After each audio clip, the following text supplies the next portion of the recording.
Hello everyone.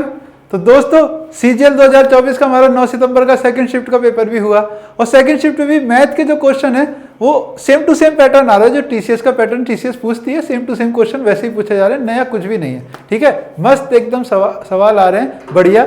अगर आपने अच्छे से प्रैक्टिस की है, देखो जैसे मैंने यहाँ पे मॉक टेस्ट और एक्सपेक्टेड सेट कराए थे उनका लेवल तो बहुत अच्छा था, वहां से अच्छे क्वेश्चन भी आपको मिल जाएंगे। कोई प्रॉब्लम नहीं आने वाली है आपको, मतलब 25 में से 25 क्वेश्चन करने में मुझे नहीं लगता। देखो मैंने सर्कल की मैराथन ली है ना, वहां पर मैंने ये 2 कॉर्ड वाले सवाल बहुत ज्यादा कराए, सेम साइड पे है अपोजिट साइड पे। मैंने कम से कम उसमें 15 से 20 क्वेश्चन लगातार इसी पे प्रैक्टिस कराए थे क्योंकि मुझे पता था ये आने वाला है ना। मतलब बहुत ज्यादा एक्सपेक्टेड होते हैं ऐसे सवाल क्योंकि सर्कल में बहुत ज्यादा पूछ रही है टीसीएस, तो वो आ रहे हैं यहाँ पे। ठीक है, सर्कुलर रेस के सवाल आ रहे हैं। अगर आपको कुछ देखना है ना अभी तो सर्कुलर रेस, इंस्टॉलमेंट के सवाल, ठीक है। और ये 2 कॉर्ड वाले क्वेश्चन में अगर आप ज्योमेट्री में फंसते हो तो उन्हें जरूर देख लो, ये चीजें आप कर लो, मेन सबसे इंपॉर्टेंट यही है। ठीक है, सर्कुलर रेस का सवाल दोनों शिफ्ट में आया है, सुबह भी और दोपहर में भी। ठीक है, बाकी जो कुछ क्वेश्चन है सर्कल से टेंजेंट बेस्ड सवाल भी देखने को मिला है। बाकी जो सारे क्वेश्चन है मैं एक एक करके यहाँ पे आपको दिखाता हूँ जो यहाँ पे आ रहे हैं। ठीक है, और हम फटाफट इनका सॉल्यूशन भी देख लेते हैं। देखो ये सवाल हमारे सामने है और इस सवाल को कितनी बार हमने किया है, कितनी बार किया है ऐसा सवाल कि एक्सपेंडिचर 80% है, ठीक है, इनकम का, और इनकम बढ़ती है 20% से, एक्सपेंडिचर बढ़ता है 10%, तो सेविंग में चेंज बताओ। बहुत ज्यादा किया है यार हमने, बहुत ज्यादा किया है। इसको मैंने आपको डेविएशन से भी कराया, इसको मैंने आपको एलिगेशन से भी कराया है ना, और इसको इतना ज्यादा हमने यहाँ पे प्रैक्टिस किया है कि ये क्वेश्चन मजाक बन चुका है आप लोगों के लिए, है ना। एक्सपेंडिचर अगर 80% है तो देखो एक्सपेंडिचर है, सेविंग है, आप बहुत इजीली इसे निकाल के ले जाओगे। एक्सपेंडिचर कितना है 80%, 80% एक्सपेंडिचर है, तो इनकम अगर टोटल मेरी, देखो एक बार, इनकम अगर मेरी टोटल 5 है तो उसमें एक्सपेंडिचर कितना होगा, इनकम अगर मेरी टोटल 5 है तो उसमें एक्सपेंडिचर 4 होगा, सेविंग होगी 1। यही तो मतलब होता है 80% का 4/5, ये एक्सपेंडिचर, ये टोटल इनकम, और 1 होगी सेविंग, है ना। तो यहां से बहुत सिंपली हमारा आंसर जो आ जाता है वो, वहां पे अब उसने क्या बोला, इनकम तो 20% से बढ़ रही है और खर्चा बढ़ रहा है 10% से। ये मेरे भाई 10% से बढ़ रहा है, इनकम बढ़ रही है 20% से। यही सवाल है ना, तो बस खत्म है यार, डेविएशन लगा दो। ये कितना कम है, 10 कम है, ऊपर कितना 40, ये माइनस का 40 डेविएशन आई, लेकिन डेविएशन मेरी क्या होनी चाहिए, डेविएशन 0 होनी चाहिए, तभी मेरा ओवरऑल एवरेज सही होता है। यानी डेविएशन 0 होने के लिए जो सेविंग होगी वो इनकम से 40% ज़्यादा, इनकम से 40 ज़्यादा, यानी सेविंग कितनी 60%, बात खत्म।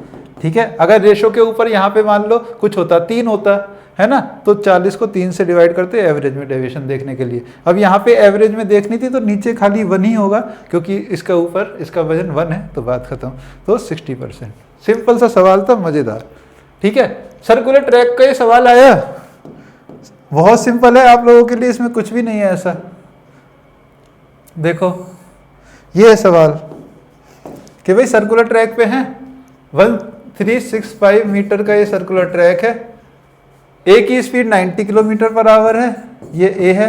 बी की स्पीड कितनी है 108 किलोमीटर पर आवर, दोनों सेम डायरेक्शन में ही जा रहे हैं। पहली बार कब मिलेंगे, फर्स्ट टाइम का मीटिंग पॉइंट का आया सुबह भी और अब भी, है ना।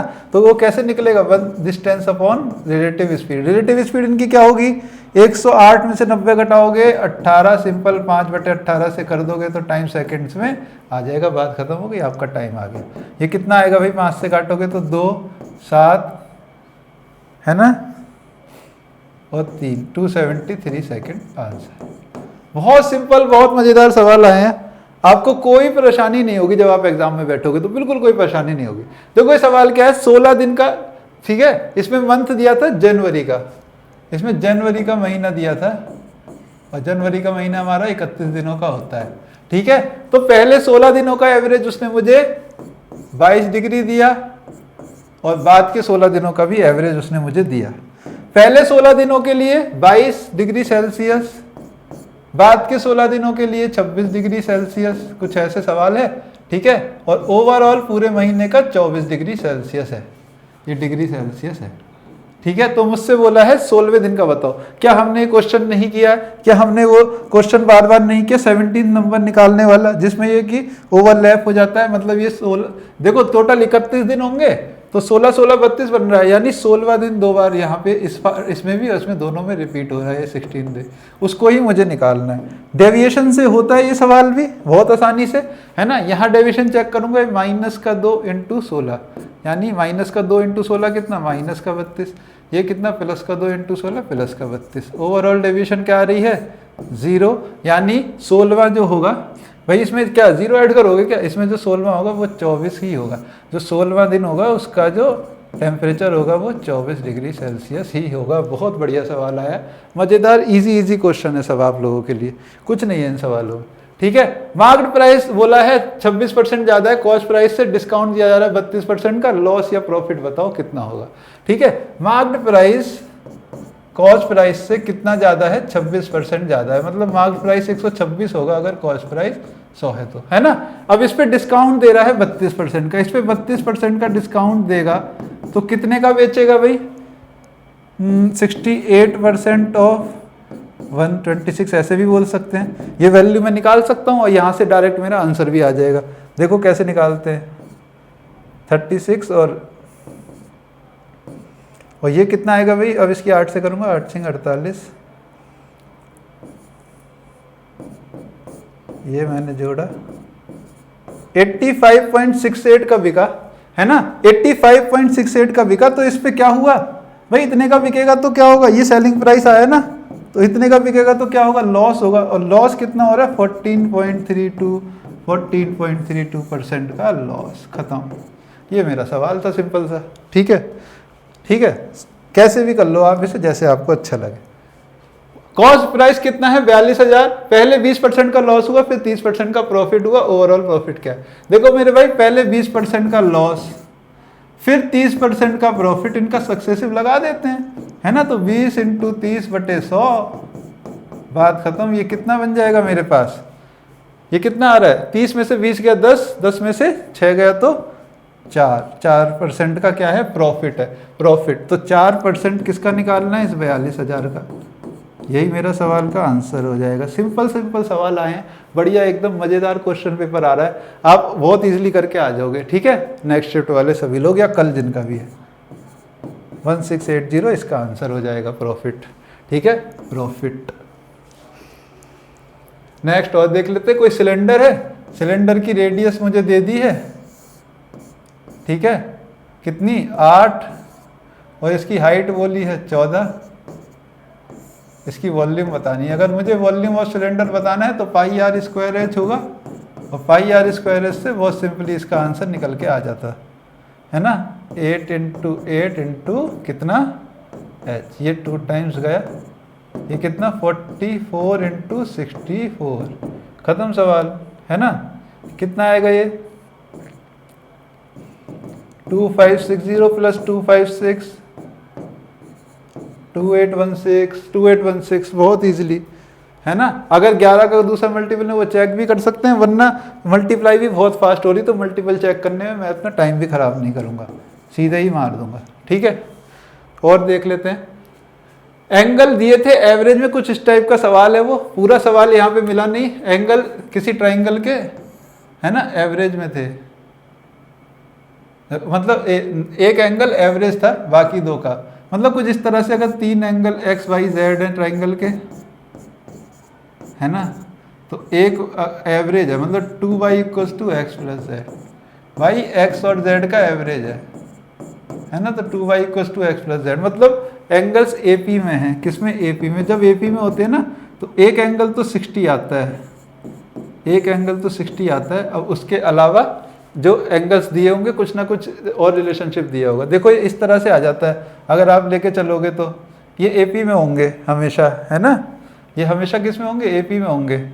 तो आप ऐसे मान लोगे अपने एंगल्स को कि भाई एक एंगल तो मेरा, आप ऐसे मान लो, जैसे ये है 2y = x + z मेरे पास है ना, तो आप लिखोगे x + y + z कितना 180, है ना। तो आप यहाँ पे बोल दोगे कि x + z कितना है 2y, तो यहाँ पे y कितना आ गया 60, एक एंगल 60 होगा, एक इससे कम एक इससे ज़्यादा, वो जो भी हो, है ना। या तो ऐसे हो सकता है 30 60 120, ये बन रहा होगा 30 60 और कितना 60, एक 60 है बचा 120, 120 में किसी तरह AP में ये बन रहा होगा। इससे 15 कम करूँगा तो 45, इससे 15 ज़्यादा करूँगा तो वो तो नहीं बनेगा। 50 और 70 ये बन जाएगा, कुछ इस तरह से बन रहा होगा। पूरा 120 हो गया, कुछ इस तरह से वो दिया होगा डाटा, है ना। सिंपल है। लेकिन देखो ये सवाल आया है कि P पॉइंट से कोई टेंजेंट बनाया गया किसी सर्कल पे जिसका सेंटर O है। बहुत ज़्यादा किया हमने इस पे, तो बहुत अच्छे लेवल के सवाल किए हैं, ठीक है। बहुत बढ़िया बढ़िया सवाल हमने इस पे किए हुए हैं।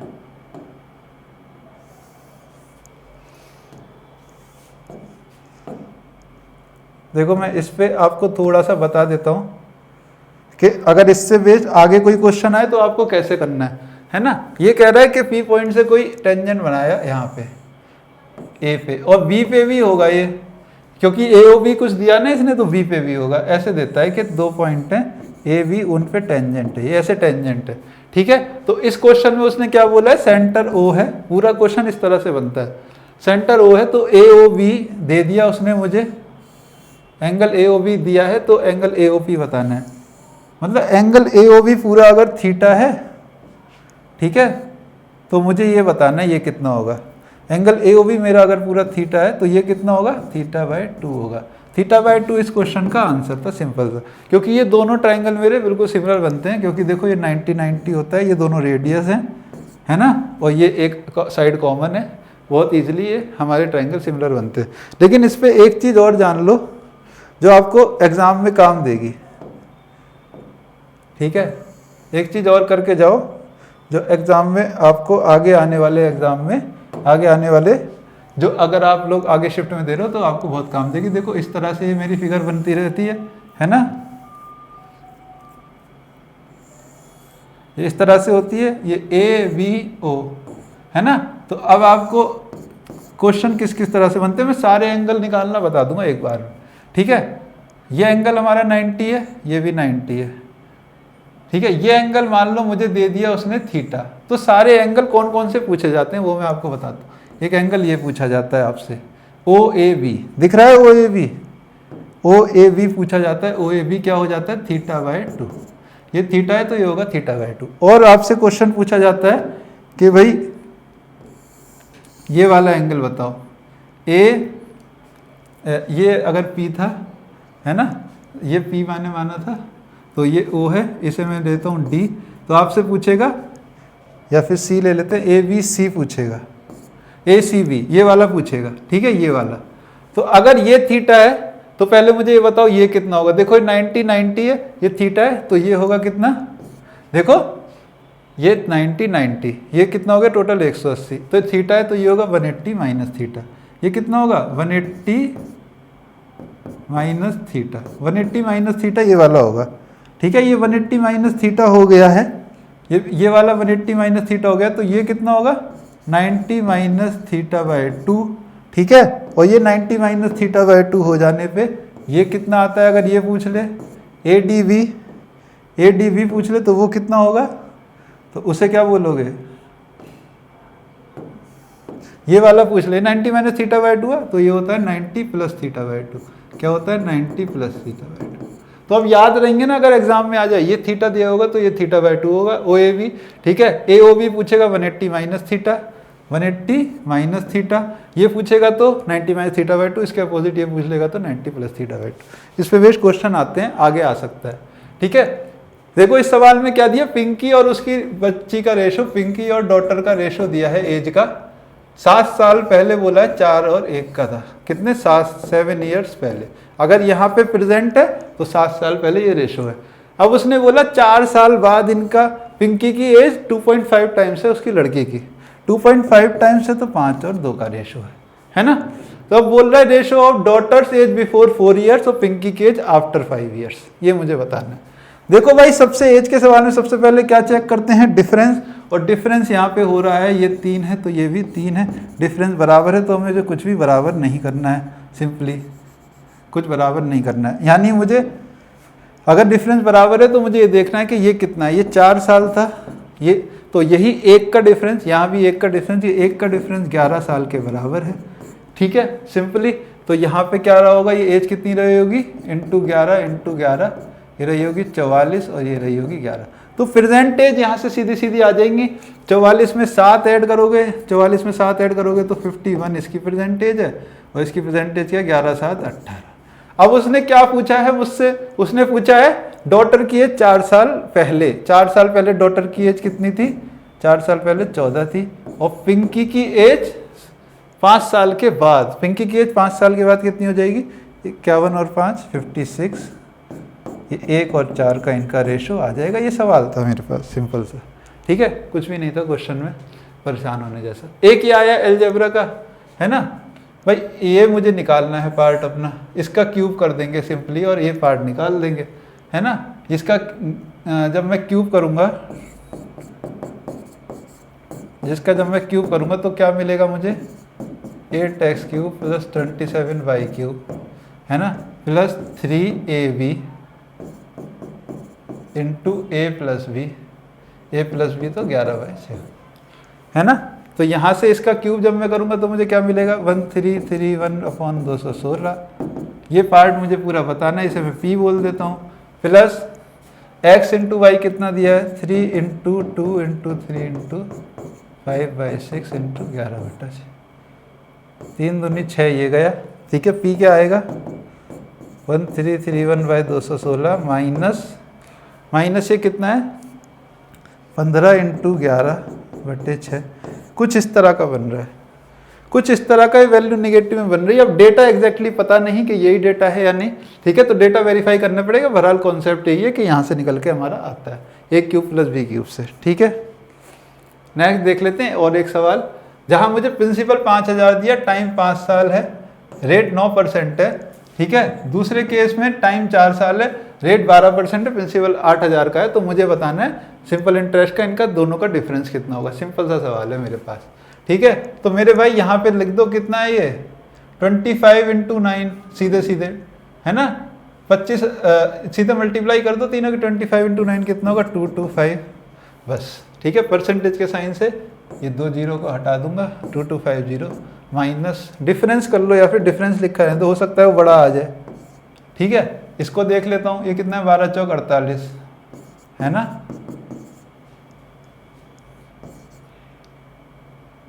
3840। हाँ, तो ये बड़ा आ गया, कोई बात नहीं, मुझे तो डिफरेंस चाहिए, मेरा आंसर हो जाएगा। ये कितना, 14 में से 5 गया तो 9, है ना, सही है ना। और 7 में से 2 गया तो 5, 1590 के अराउंड ये आंसर मेरा एग्जैक्टली यही आएगा अगर सब कुछ ठीक है। अब ये दिया मुझे यहाँ सर्च का सवाल और इसमें मुझसे b का मान पूछ लिया है ना। ये क्या लिखा हुआ है भाई, इसको मैं बोल सकता हूँ 3 माइनस √5/3 प्लस √5। ये √5 से पूरा डिवाइड हो जाएगा ना ऊपर नीचे, तो इसे डिवाइड करेगा। इसे जो है हम सॉल्व करेंगे फर्दर, तो हम कर लेंगे इसको रेशनलाइज। ये हुआ रेशनलाइजेशन इसका, ठीक है। ऊपर 3 माइनस √5 का होल स्क्वायर बन रहा है, उसको खोलूँगा तो 9 + 5 माइनस 6 √5 ये बनेगा, और नीचे 9 माइनस 5 4, तो ये कितना 14/4 7/2 माइनस 3/2 √5। कितना आया b निकालना था, माइनस का 3/2, माइनस का 3/2। एकदम सिंपल सा सवाल था, प्यारा सा, ठीक है। मैंने फटाफट देखो आपके सारे क्वेश्चन यहाँ पे आपको रिवाइज करा दिए क्या क्या है, ठीक है। x माइनस 1/x होगा, ये x माइनस 1/x मुझे दिया 7, x³ माइनस 1/x³, तो x³ माइनस 1/x³ कितना हो जाएगा, a³ plus 3a plus 3a, ये मेरा आंसर हो जाएगा 4 364 मेरा इसका आंसर।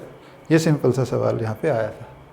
एक ये सिंपल सा सवाल आया है, यहाँ पे क्या आंसर हो जाएगा, sin a plus cos a, खत्म, है ना। क्योंकि भाई साइन क्यूब है, कॉस क्यूब है का खोलोगे तो क्या आएगा, sin a plus cos a plus b into a² plus b² minus ab होगा ना। तो ये a² प्लस b² कितना है, 1, तो 1 minus sin a cos a multiply में बचे होगा, और जो कि नीचे से कट जाएगा, नीचे भी तो ये लिखा है तो नीचे से ये पार्ट कट जाएगा, मेरे पास केवल इतना पार्ट बचेगा, वो मेरा आंसर है। ठीक है, क्या और कुछ क्वेश्चन है? हाँ देखो, अब यहाँ पे एक पाइप एंड सिस्टम का भी सवाल है जिसका डेटा यहाँ मिला नहीं है। ठीक है, उसमें 3 पाइप है, कुछ इस तरह से एक सवाल मेरे पास है। ठीक है, आया हुआ है 2 पाइप दो पाइप चलने दिए, एक पाइप को बाद में बंद कर दिया है ना। वो नहीं बंद कर देते, जो खाली करने वाला होता है एम्प्टी वाला, उसे बंद करने के बाद पूछते हैं, पहले तीनों चलाएंगे फिर एम्प्टी वाले को बंद कर देंगे, फिर पूछें कितनी देर में भरेगा। एक ऐसा सवाल आया है। ठीक है, सुबह की शिफ्ट में एक 6 की डिविजिबिलिटी का था, वो सुबह की शिफ्ट में था। ठीक है, तो ऐसे सवाल देखने को मिले हैं, ज़्यादातर ऐसे क्वेश्चन मिल रहे हैं। तो नया कुछ भी नहीं है, सारे सेम पैटर्न पे सवाल यहाँ पे हमें देखने को मिल रहे हैं। ठीक है, सारे क्वेश्चन। एक आइसोसेलेस ट्राइंगल का एरिया निकालने का भी कोई सवाल आया है। ठीक है, जहाँ पे राइट एंगल है, राइट एंगल ट्राइंगल और आइसोसेलेस ट्राइंगल है। ठीक है, वो सिंपल हो जाता है, हमारा हाफ बेस इनटू हाइट से निकल जाता है। लेकिन अगर वो भी ना निकालो तो देखो उसमें क्या क्या रेशो होता है, 1 1 और √2 का होता है ना। 1 1 और √2 का रेशो यहाँ पे होता है इसका, आइसोसेलेस राइट एंगल ट्राइंगल। तो उस पर बेस्ड सवाल मेरा है, जैसे भी है उसको हम इजीली देख लेंगे। ठीक है, उसमें भी कोई इशू नहीं है। तो सवाल बहुत सिंपल आ रहे हैं, मज़ेदार आ रहे हैं, पेपर बहुत ज़्यादा ईजी हमें देखने को मिल रहा है ना। एक सेकेंड,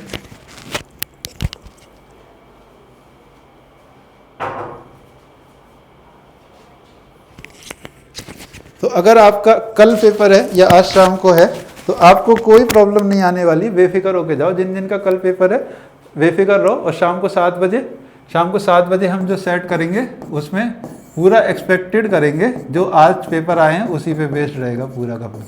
ठीक है, ठीक है, तो शाम को 7 बजे मिलते हैं लाइव, पूरे 25 क्वेश्चन करेंगे आज के पेपर पे बेस्ड। तब तक के लिए good bye and take care.